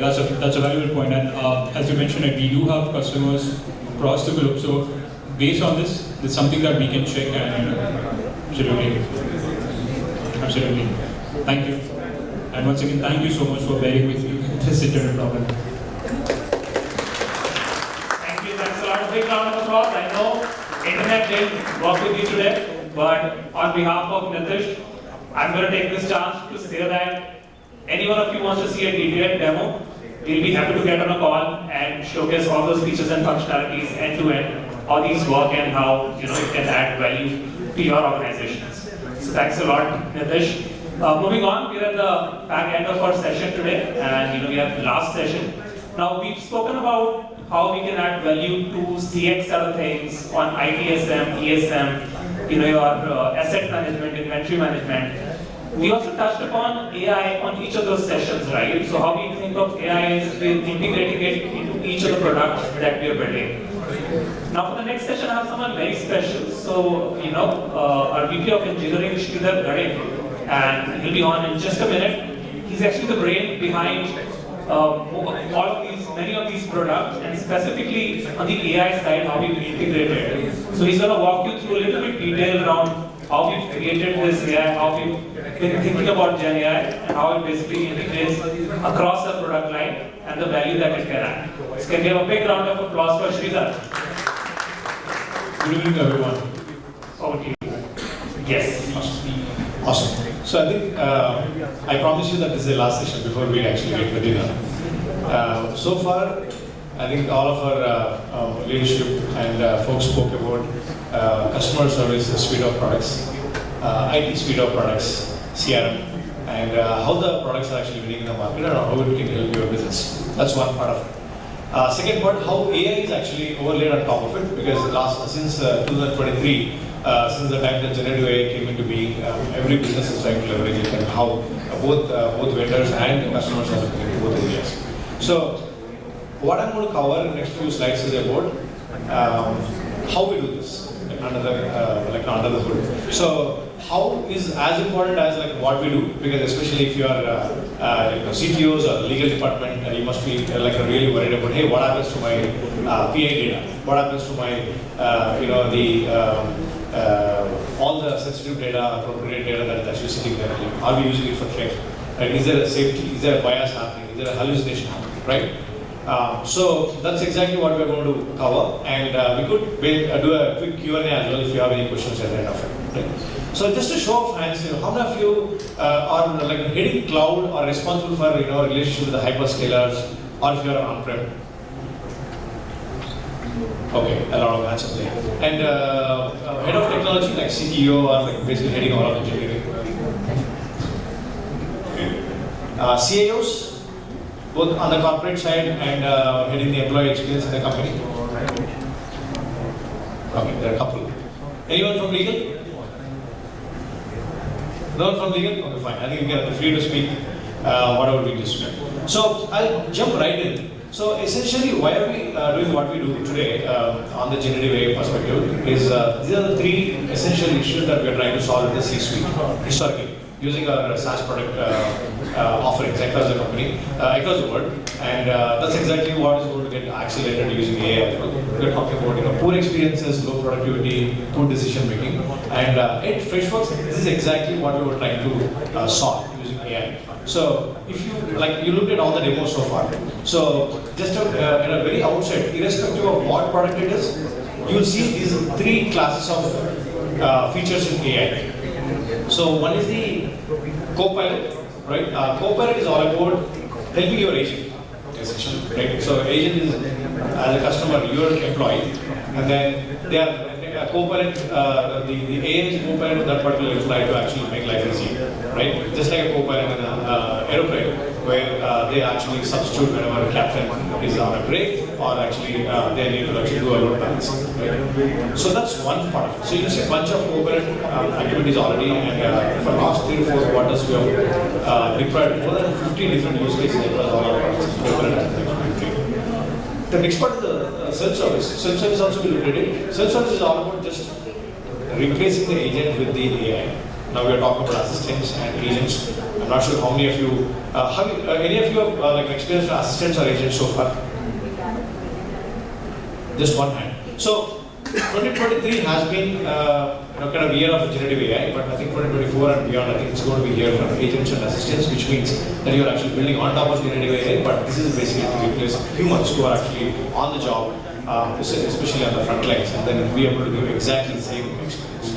So that's self-service, and we have a bunch of things getting rolled out as well. And then insights, we spoke about. Insights is all about basically talk to your data.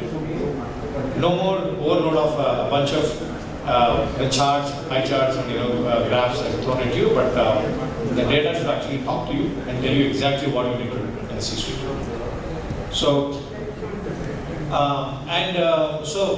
how we do things, and I'm going to basically talk about these 3 areas. Right? One is on the innovation and scale. Innovation is important, and scale is more important. So today, as we speak, we have close to 65,000 customers, over probably 120 different countries. So our AI endpoints are almost more than 700,000 endpoints across all the geographies that we have. So the scale is very important as far as the AI is concerned because everything is exponential in AI. And in the next class, I'm going to basically show you under the hood how we do this. And the second part is the trust. So this is where we are going to spend like probably a few additional minutes and take some questions as well. And last one is uncomplicated. This is basically how intuitive it is. AI has to be contextual. It has to be AI first experience. It does not have to need additional steps from individuals. So, like we spoke, we have close to 70 plus AI-powered use cases in our products, and we are exponentially growing here. And as we speak, we are replacing a lot of our features already with AI, and it'll only have exponentially better experience and multiple different LLMs we are talking about. So our primary partner for generative AI is Azure OpenAI, but then we are partnered with OpenAI directly. We are partnered with AWS Bedrock. We are talking to Anthropic. We also have a bunch of other LLMs, open source LLMs, where we actually bring it in-house and actually train them and then deploy. So, and that's exactly what the architecture that we built on. So this is the architecture. So every company, most of the companies that actually I'm in touch with, part of engineering, we try to exchange our knowledge. AI is afterthought. So we have a bunch of engineering teams within your company, and then on top of it, some teams basically use AI, and they are all kind of individually or siloed.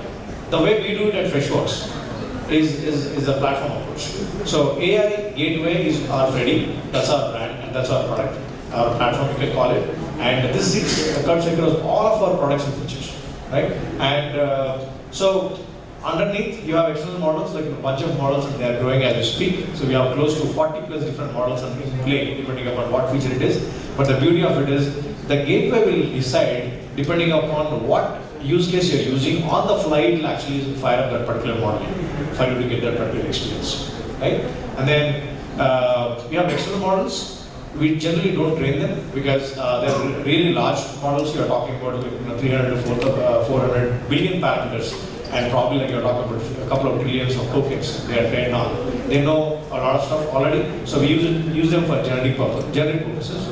But then we also have account-specific models and domain models. We spoke about it, I think Mohit covered it and a bunch of our friends covered it on the stage, just so that you know. So account-specific models are, if you are a customer, contextually, we learn your data, and then we basically try to contextually on the spot we give you suggestions as part of Copilot and the self-service experiences based on your own company information, and it will only be accessible to you and no one else. It's like we are a true multi-tenant system, and the data is also isolated, and you can see your data, and only you can see it.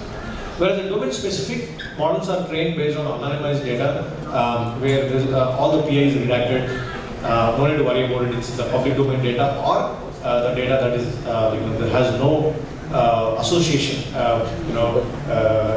with any particular customer, and then based on that we kind of enrich. For example, ITSM. Someone is using Freshservice. How do I make our Freshservice responses using AI the best in the industry? Is only by training them with the industry data, millions and millions of tickets that are available there. So that's what we do. So we have visual, which actually basically multi-model, like GPT-4o or Anthropic 3.5 now, equally good, Llama 3, and continuously keep enhancing. We have a model garden where at any point of time more than 20 models are being evaluated under the hood as you speak. And then we keep running our use cases against it so that we can actually stay cutting edge.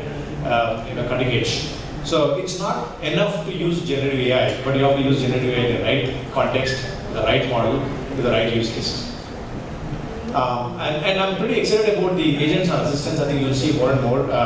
If you have seen Google Next, or like the most recent Microsoft Build, and most of the hyperscalers are very excited about agents. And I think that's going to kind of transform the industry for the next few years. And that's where we are investing in. So we have seen a lot of demos already on the so far, a bunch of our friends already showed it, but then that's how it is actually powered. So like we said, when we say future proof, it's all about using a gateway which has access to 30-40 different LLMs, but categorized based on what they are good at. Some are good at codecs, they can code well. Some are good at vision, they can actually read through graphs and actually tell you what is there. Some are good at just a summarization, like the large sums of text that you throw, say, an article with probably 100,000 lines and it can summarize in 3 lines. Some are very good at text manipulation or generation, and some are good at just audio, or some are multilingual. So we have specialized LLMs, and then depending upon use case, we actually figure what we do. And that's why the gateway is very, very critical. So this is about scale, and just wanted to show this information because some of you CTOs and CIOs might be interested in how it is done another way. But most of the times when I actually get into enterprise customer calls, 80% of the questions are on the trust side, right? And that's exactly this is all about. So Freshworks, we take AI safety and trust very, very seriously. And we build this ground up. Like I said, Freddy AI is a platform cutting across all our products. Similarly, we have a product called Freddy AI Guardian, which is in-house built in collaboration with Microsoft and Amazon to safeguard all of your data and your experiences with AI. And it needs to go hand in hand, and that's why it's so important for us. So we look at data governance, so which is all of your data. We're talking about data, how do you actually protect your data. Model governance. So you cannot just download a model from Hugging Face and put it in your infrastructure. That could be probably leaking your proprietary data to the internet. So how do we actually govern your models that are coming in? So there's a very stringent process that is set up. Corporate governance. It's not just important to protect your production environment. It's also important to protect mindset of your employees. Like all the CIOs who are here, just imagine that you have a powerful, maybe ChatGPT plus account, and one of my friend in finance. You know what? I'm building this PPT using our company numbers, and it looks like it's too cumbersome. Why don't I just copy paste entire Excel sheet into this model, and it probably helps me kind of summarize it. And then before you know it, your company finances are already in public domain. So how do we actually keep them updated? And then security governance is our traditional security that we always had on the SaaS models, but then with AI, like I said in the beginning, everything becomes exponential with AI. And that's why it's very important to actually plan it that way. So this is the Freddy Guardian product I was talking about. So there are 5 pillars in our responsible AI framework. So the safety is where we look at bias, toxicity, prompt safety, where every single prompt that you are inputting in the product, that goes to LLM, and every single response that comes back is intercepted with some millisecond latency. And we are looking for, is there an abuse, is there a bias happening there, racism, any of the stuff that is actually will put your employer or your reputation to risk. And we'll basically mask it or kind of completely block the prompt on the fly, right? Same thing with the privacy. If inadvertently any of your employees actually input some PI into any of the prompts, it goes into the model, and then it becomes into the public domain, or it actually comes back. It's not a good experience for your customers. So we block that right in the beginning itself. Data residency is another big thing. So we have GDPR laws. Every country right now is actually looking at this. So we also very closely watching this, saying that where do we host, where are our customers, and where their data is. Is the data at rest is sitting in their home region? What is happening in the transit and everything else. So controls and explainability and security, right? Like in controls we have RBAC. So who has access to our LLM systems? Who can actually see the data that is flowing in and out? So very clearly defined. And then explainability also has a component called traceability. Right? Explainability is all about, hey, how are you actually coming up with the answers that are actually showing up on the portal? Can you give some kind of logging, audit trials for people to actually see? So that's good for if you are into legal or if you are doing any kind of audit, then you can actually trace it. Explainability is also kind of in the similar space. How about citations? Nowadays, most of the models have RAG. They go to internet, give you some information. For example, one good example is if you have a customer service portal, and my customer is actually interacting with a bot on my site, and it actually goes on internet, it goes to your website and gives them all the information there. But it's also important that we actually give citations, saying that, hey, I got this information from so-and-so portal, so that those models are grounded. And we are actually very, very closely monitoring every response that is coming up. So we are talking about millions and millions of prompts and billions of, like probably will be billions in the future, but we are able to do it at the scale. And security, we already spoke about it. It's a traditional SaaS security, but we asked for more robust. And all the Freshworks products are here. Every prompt that is going in goes to Guardian, and then it's the Freddy Gateway, and then when it comes back, then we actually look at every single prompt, and we're learning. By the way, like more and more PI components are being added, and also we are going to introduce a custom, because what is PI? Definition of PI could be different for different industries, right? So we want to actually give an ability for the customer to configure some of the fields where if a customer, your employee actually inputs some of the data, it automatically gets blocked. So that's about trust and safety, and then uncomplicated is all about, we were basically talking about, how do we make it more intuitive, and so that you just understand exactly, it is made for you, it's personalized, and there's no gyan about it, there's no beating around the bush, it's about my customer, my data, and then my response, right? So this is what we do for especially smart replies. We have a bunch of GPUs, NVIDIA 800, H100 machines, like we have a lab where we do continuous training on your data, but like I said, it's only available to you, your data, and your data specific inputs are available to your instance alone. But then this is the pipeline, we have a database, then it actually comes to machine learning and GPUs, using GPUs we basically train, and then that basically powers all the responses. And this is a continuous process. As the data gets better, improved, we keep adding more and more context to it. So at this point we are talking about, this is the scale, and it's growing as we speak, and this is not all the data, this is not even 5% of the data we have, but we are trying to see what matters. So generative AI is all about what kind of data you use to train your model. It's a garbage in, garbage out, right? It's only as good as the data's quality. So most of the large LLM vendors did human oversight, and they also kind of curated the data before they trained it. And it's a huge effort. So even when we train, we also make sure that there's a human oversight. There are domain experts are looking at the data, what is going into the model, because only then you get quality out, right? So this is what it is today, but then this is one of the reasons how we are actually staying ahead of our competition and probably be one of the best in the industry and customers trust us, is every response that comes out is really grounded, and our models know what they're talking about.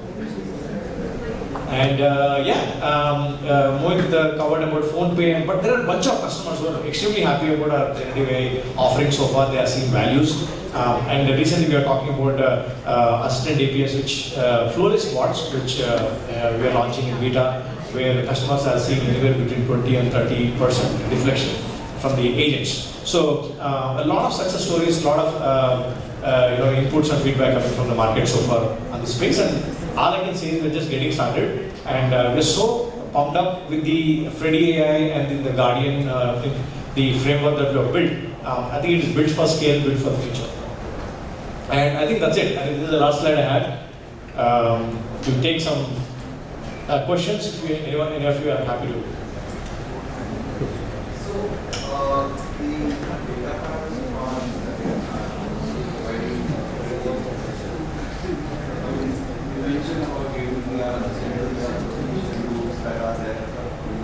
These are more from the European standards, which is not applicable for us.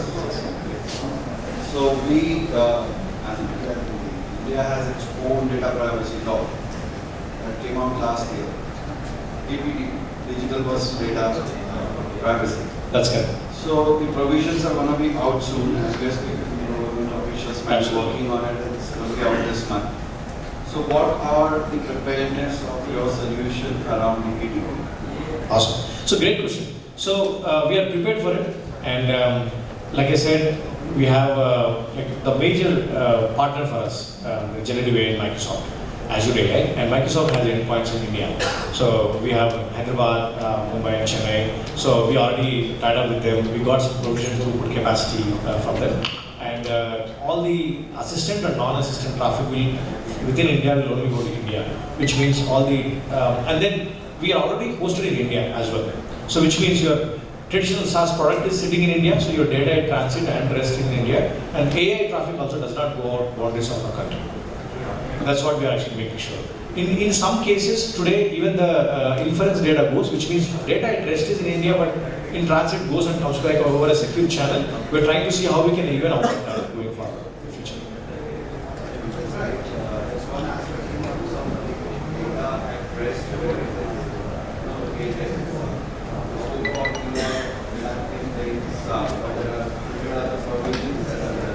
Absolutely. So our legal team is looking very diligently into it and seeing, and this is coming from Australia, also all the GCC and Middle East countries as well. So we are looking at each provision and seeing like, what can we.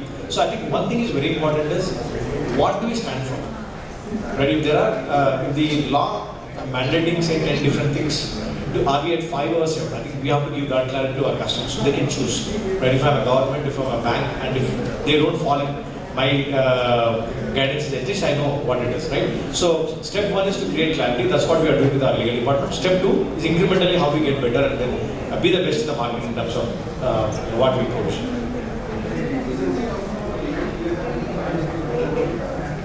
Yes, I'm sure. So we have like I said 70,000 plus. So cutting into all the domains including legal is.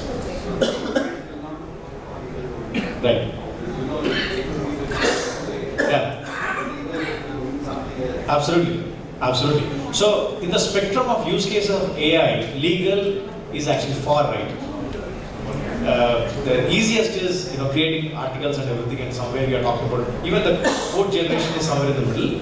But I think I think with GPT 4.0 maybe 4.5 or 5 it comes out, probably we'll be able to solve some of the legal problems. But to me, I think that's very niche field.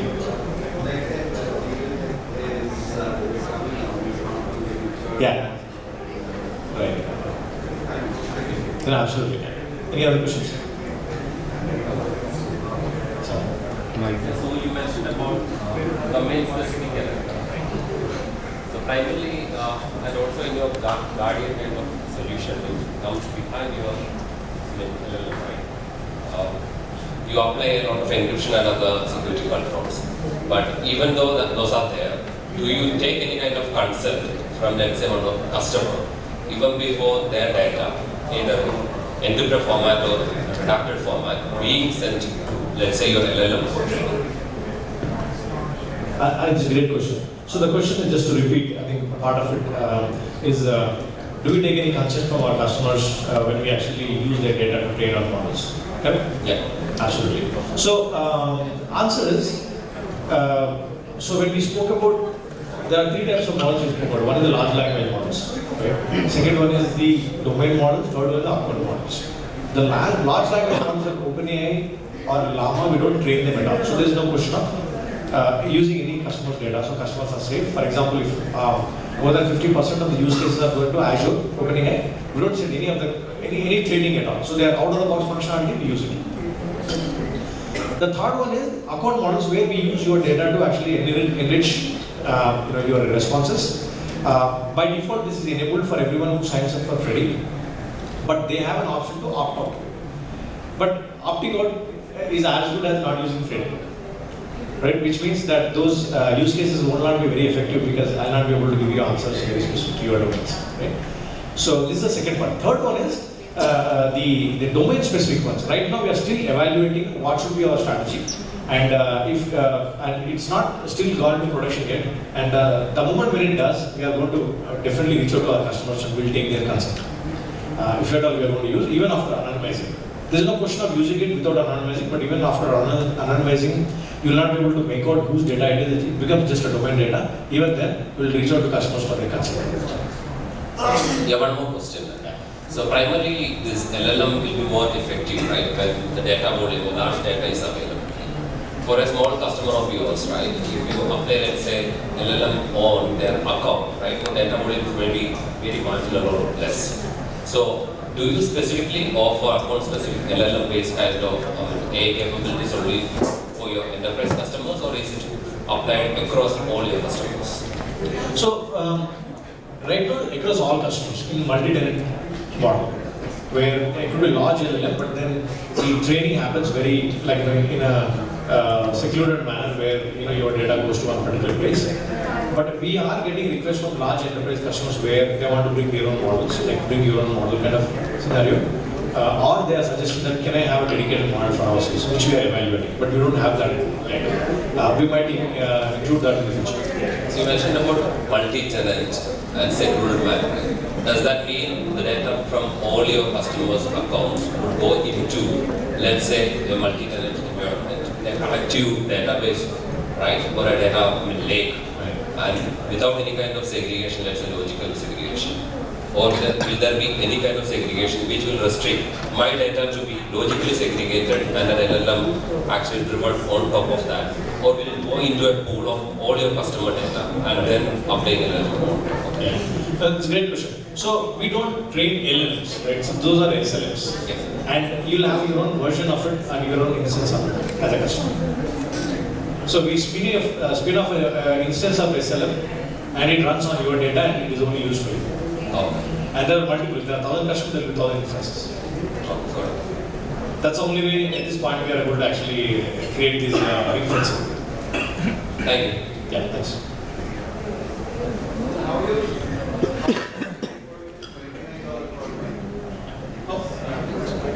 Yeah, one of the point which you mentioned. I'll just take one here. Sorry, go ahead, sir. Yeah. Pricing points are $20 per agent per month, then because you're having individual instances and so much of data that you mentioned going into the LLM and SLM that you have created.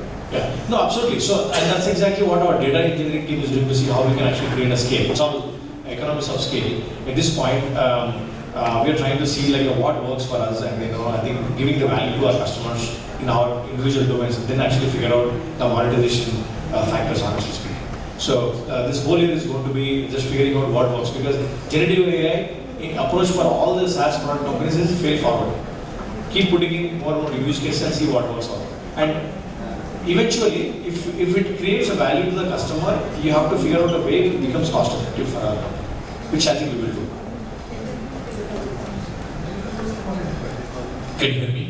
Yeah. So one of the points which you mentioned that the Freddy gateway is here, and underneath there are approximately 40 LLMs you are having, right? Depending on the nature of the request, you are diverting the code to a respective LLM. Yes. How are you handling the hallucination rate? How are you measuring that my hallucination rate should be low from these LLMs? That is the first question. Hallucination rates, right? Yes, yes. Yeah. Generally, capture rate, errors rate, hallucination rate, value, right? These 5 parameters you calculate.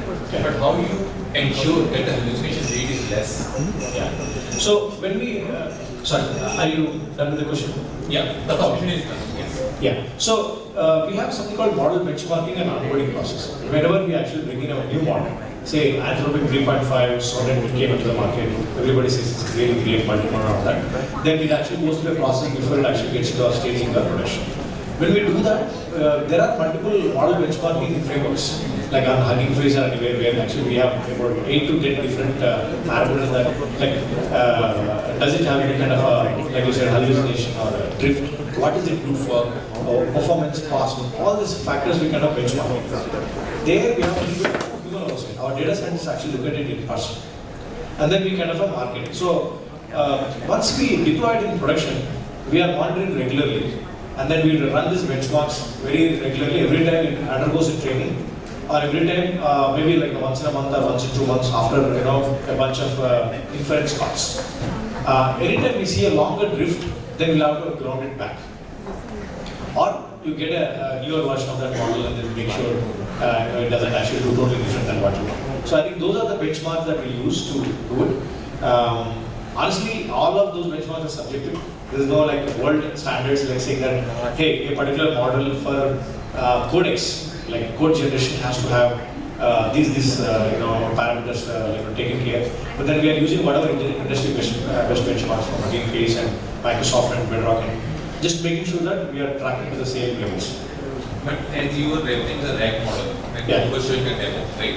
So is it not like you are refining the health of the documents that you have? It should be more and more healthy so that you can have less hallucination rate. Yeah. So in RAG, it takes the challenge to totally next level. We have not covered that in my Guardian slide, and I just added this agents and assistants only like very recently. So In RAG, what happens? Customers will have an opportunity to upload their documents. Yes. And as a company, I will not have a control on what they are uploading. And whatever they upload, agent will respond. So what we are introducing again with partnership with Microsoft is file scan capability, where every document that is uploaded, just like a virus scan, right? The moment, like when you actually G drive or anywhere you OneDrive you upload it, first it's scanned before actually you can use it. Same thing we are doing for RAG. And there are a couple of startups we are trying to collaborate with. They look at anything malicious, anything that can actually make the model hallucinate or bias, toxicity, anything else, and only then it will actually approve it for the RAG. And then it goes to vector DB and gets indexed and everything. So this is in progress. Without this, I think it will be very risky. And we will not be able to launch without this. And if the question and the answer is not there into your documentation, how you this? We'll say, I don't know. It gives a very weird result. The LLM gives a very weird result in that case. So there is something called instructing LLM or grounding it, which means that I have certain domain. For example, this is a customer experience domain, and this is my basically I'm a customer Redington, for example. So you have to instruct, like we do the instruction to that anything within the domain of this, the files that you have only should respond. If someone asks, hey, who won the T20 World Cup? It says, sorry, I'm not on answer. So otherwise, LLM will happily answer. If it doesn't have data, it will make up something. That's the downside of, and that's our job from the engineering perspective to see how they are grounded. They only answer what they are supposed to answer. One last question. How are you managing? You mentioned about PI information, right? And that is something which is stopping everyone to go ahead. So how are you handling it efficiently so that customers should be in safe hands when my data is not leaking out? Yeah. So PI leakage is, I think, probably I would say disproportionately the largest concern for any customer. And so we are using a combination of regex patterns and a small SLMs who are actually trained and learning actually what is PI. And it is intercepting every prompt that is going to the LLMs. And here you can actually define what the PI is for you. So we are taking the definition, like the standard definition of like, hey, named entities, credit card, like names and address and so on and so forth. But then in future, we want to give the option for the customer to define what PA file is. But PA varies from region to region, from business to business. It is kind of a very elaborative one. I agree. So what we're trying to do is, based on our experience, what we saw is there are total 200. You see here? Yeah. 250 entities that we have noticed in our database, which would be considered as a PI. But 90% of them come from 7 different fields. And we are guessing that would be the pattern in general outside. And then we are targeting those first so that it is top 90%. And that's why PA reduction cannot be 100%. Like say, I cannot have 100% uptime. I can only have 99.9% or 99.9%, but there's always that long tail where you are looking to continue to improve. And here we want to be very transparent with you that there's nothing called 100% reduction. And it's always an it's a continuous improvement process, and then more and more we discover in more different regions and industries. We want to create our database in such a way that it is kind of more like a crowdsourced. Because in your presentation I saw HDFC, SBI, both are banks, right? Even a slight leakage will be a compliance issue for them. Yes. Last question. How are you handling the relevance rate when you are capturing the data? How are you managing your relevance rate from that capture? How are we handling the relevance rate? There are 5 parameters, right? Capture rate, relevance rate, hallucination, value. Right. So how are you managing the relevance rate from the capture? Yeah. So I think this goes back to again benchmarking that I spoke about, right?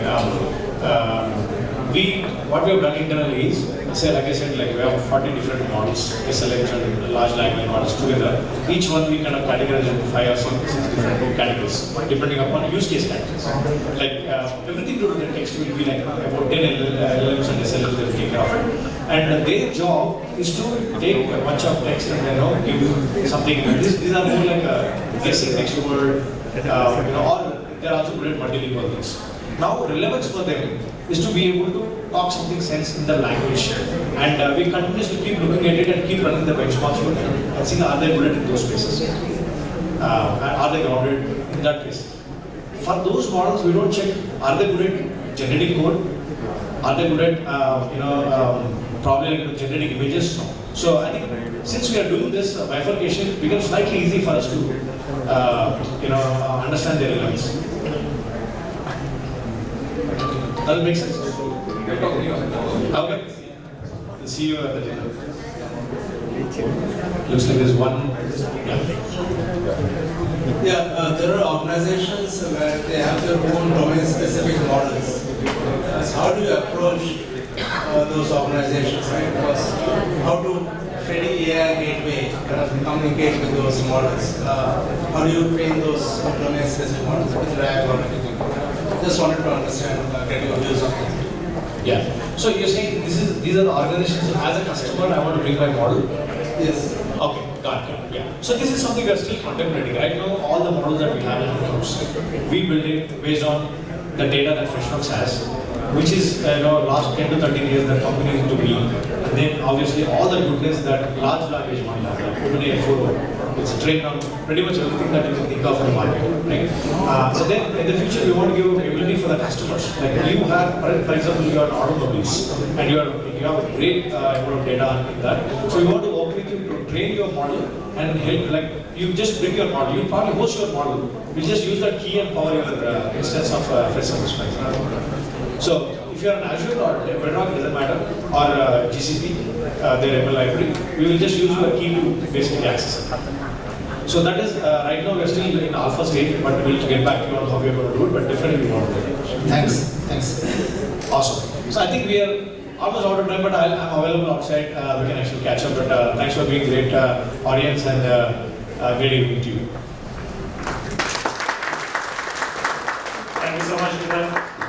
And thank you so much for the questions. As I said, keep grilling Sridhar. He's available. I'd also like you to ask questions. We have the whole Freshworks as well as Redington team as well. And a big thanks to Redington as well for joining us in hosting this event. So we have Redington team as well for any questions. And last but not the least, thanks to all of you for taking the time on a Friday evening to join us here. Incredibly humbled, and thank you on the behalf of Freshworks as well as Redington team. Before we let you go to network over drinks and dinner, I would like to get some feedback from you guys about the event. There are these cards you see on each of the table which has a QR code. If you can just take 1 minute to quickly scan it on your phone and give us a quick feedback. I'm also going to display the QR code on the screen. So, do you mind taking a minute, please?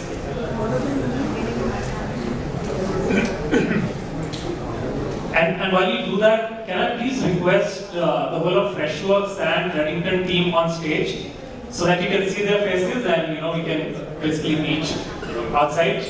Can I please request the Freshworks and Redington team here, please?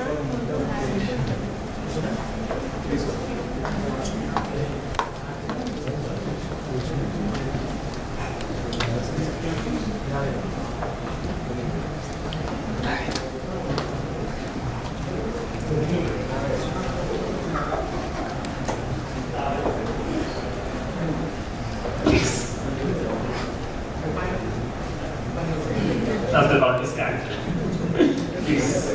Please, come.